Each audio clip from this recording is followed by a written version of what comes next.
Is this the best basketball shoe from Peak? Sobrang hawig nga nito yung Kobe AD. Pero sing solid din kaya? Ito nga pala si Kuya Jogs. At ito ang Peak Tai Chi Supreme Shoe Review.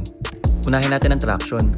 Malakas at very loud yung squeak nito. Pinakamaingay na ata to sa lahat ng sapatos ko. Kahit konting galaw mo lang, umiingay talaga. At next na nagustuhan ko dito is stopping power. Napakakapit kahit sa dusty courts. Top tier and one of the best tractions na to. Mas makapit pa to dun sa mga Kobe shoes na meron ako. At hindi lang makapit, halatang napakatibay din at pwede to pang outdoor. At ang traction nito, maihahambing ko siya sa serious player only. Talagang napakakapit. Ang downside lang sa cushion. Hindi siya malambot pero mas focus nito is yung pagka-low to the ground niya. Kaya naman top tier din yung kanyang court feels. At isa na to sa pinakamagang sapatos ko. Naging issue ko lang dito, napakahaba ng laces. Pag di mo dinoble ang sintas or di mo tinago, baka matapakan mo. And for only 4,000 plus, mabibili mo na to. Kaya check nyo yung link na ilalagay ko dyan. Sana mag-release din yung ibang colorway. At yan na nga ang Peak Tai Chi Supreme.